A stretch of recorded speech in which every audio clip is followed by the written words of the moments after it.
নভেম্বরের মধ্যে শেখ হাসিনা ও তার পরিবারের বিরুদ্ধে প্লট জালিয়াতি ৬ মামলার রায় হওয়ার আশা করছেন দুদক চেয়ারম্যান আব্দুল মোমেন। হাইকোর্টের আদেশে আটকে যাওয়া টিলিপ সিদ্দিকের মামলা সচলে উদ্যোগ নেওয়া হচ্ছে বলেও জানান তিনি। টিআইবি ও দুদকের মধ্যে সমঝোতা স্মারক সই অনুষ্ঠানে এসব কথা জানান দুদক চেয়ারম্যান। শফি মাহমুদ সাগরের রিপোর্ট। রাজধানীর দুদক কার্যালয়ে পারস্পরিক সহযোগিতা, তথ্য বিনিময় ও যৌথ কর্মসূচি বাস্তবায়নের লক্ষ্যে ট্রান্সপারেন্সি ইন্টারন্যাশনাল বাংলাদেশের সাথে দুর্নীতি দমন কমিশনের ৫ বছর মেয়াদী সমঝোতা স্মারক সই হয়। অনুষ্ঠান শেষে দুদক চেয়ারম্যান জানান, শেখ হাসিনা ও তার পরিবারের সদস্যদের বিরুদ্ধে প্লট জালিয়াতির মামলার সাক্ষ্য নেওয়া চলছে। রায় হতে পারে নভেম্বরের মধ্যেই।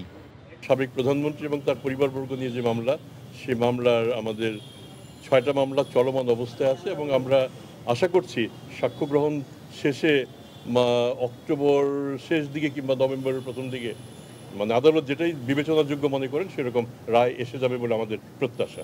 এই মামলাটার একটা নিষ্পত্তি হোক, আপনারা যেমন চান আমরাও সেটা চাই।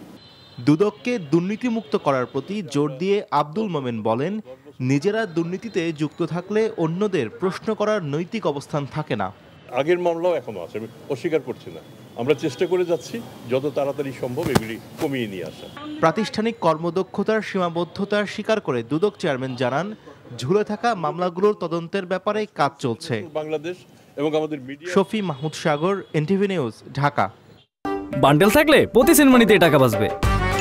বিকাশ সেনমানি বান্ডেল কিনে জিতুন প্রতি লেনদেনে।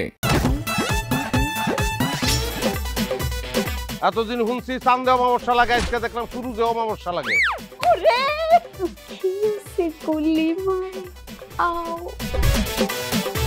আপনার নামটা?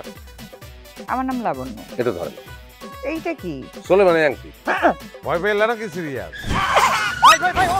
আমগো চোখে তো এখন কাঠের চশমা। দুইটা খেজুর কাটা নিয়ে চক্ষু দুইটা উঠানো হইলে আমারে দান করে দিন। কারো পোষ মাছ আর কারো সর্বনাশ। নাই রে নাই, আমার বাপে নাই। এই হারামজাদা, হাতে কি গ্রামের মাসে তোর আটকা জলিল কর। আমার ঘরে তিনটা বউ এতিম হয়ে যেতাম। বস্তালা আবার ঢুকা। এই